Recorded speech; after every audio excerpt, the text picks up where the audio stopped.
まず、両手の人差し指と小指を立てて狐の形を作ります。この時にできた指の間の隙間が窓になります。忍者と一緒にジャパニーズカルチャーを学ぶ忍者カルチャー TV。こんにちは、くのいちの鏡と申します。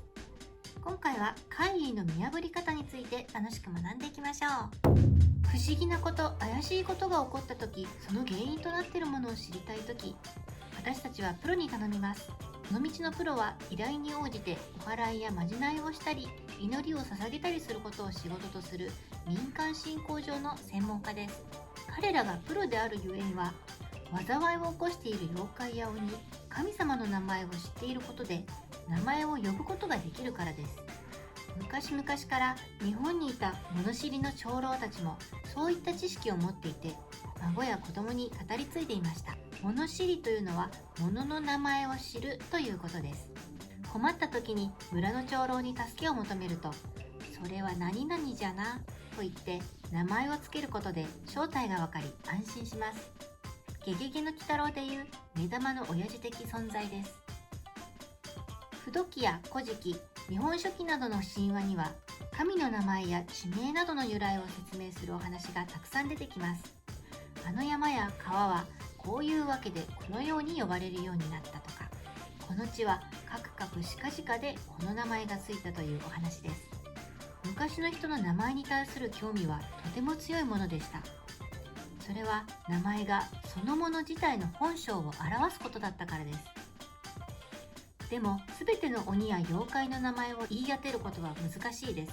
そこで民間人は誰でもできるあやかしの正体を暴く方法を編み出しました。幽霊だと思っていたものが実は枯れ木だったりするなど、敵の姿を見破ることができれば、たとえ名前はわからなくても恐怖は落ち着きます。そんなわけで面白いおまじないがたくさん作られたのです。最もポピュラーな怪異といえば狐ですが、この正体を狐の窓から覗けば本当の姿が見えるということで、妖怪や魔物の正体を見破ることができるという技です。これは僧侶や修験者などが結ぶ印を真似たおまじないだろうと言われています。狐窓の作り方です。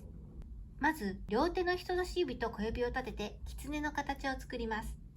それから手のひら同士がくっつくように右の甲を内側に、両手の狐の耳同士をくっつけます。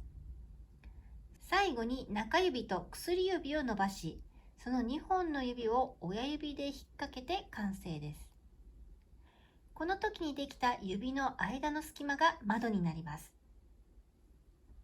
手を組んだらさらに、消し合うものか増し合うものか正体を表せという呪文を3回唱えます。消し合うものは化けているもの、増し合うものは魔性のものという意味です。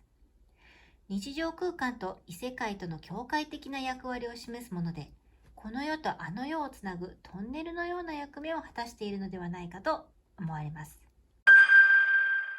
普段は見られないものが見れるという一見便利で楽しそうにも見える狐の窓ですが、ただし注意点があります。軽い気持ちで行うと思わぬ事態を招くこともあります。ここでは狐の窓に関する危険な噂をいくつか挙げていきます。1つ目、本当に正体が見えてしまった場合。遊び半分で狐の窓を覗き、もしも本当に霊や妖怪が見えてしまった場合、恐ろしい目に遭うこともあります。正体を見破ったことが向こう側に気づかれてしまった時です。彼らには人間が狐の窓を使い自分たちの本当の姿を見ていることが分かってしまいます。下手なことをすると取りつかれる場合もあります。2つ目の注意点として、この方法では上級霊は見られません。上級霊は巧妙に姿を隠しており、このような誰にでもできる方法では姿を見ることができません。それどころか、こちらが覗いていることは分かってしまうため、取りつかれる可能性だけが上がってしまい、大変危険です。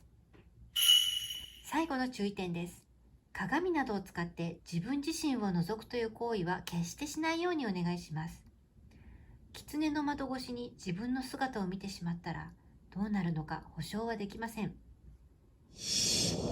ととはいえ、狐の窓はただのおまじないで、効力はないという説もありますので、信じるか信じないかはあなた次第です。狐の窓は長い歴史を持ちながら、その実態がほとんど分かっていません。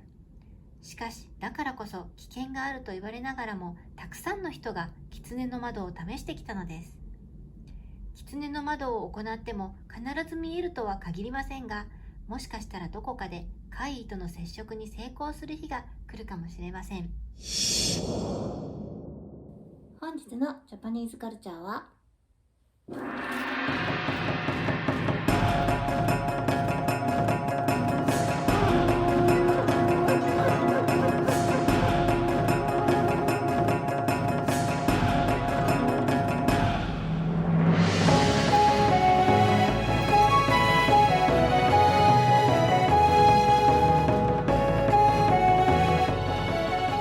ゲゲゲの鬼太郎の鬼太郎と目玉の親父でした。いかがだったでしょうか。今回は怪異の見破り方についてお話しさせていただきました。このチャンネルは忍者文化の保存とジャパニーズカルチャーの発展に貢献し、文化の理解を深めることを目的としています。忍者、民間伝承、呪術、都市伝説など幅広い分野のジャパニーズカルチャーを扱っていく予定です。あなたの地元に伝わる忍者の言い伝えやイラストのリクエストなどがありましたら、ぜひコメントで教えてください。それでは本日も動画を見てくださってありがとうございました。また次回お会いしましょう。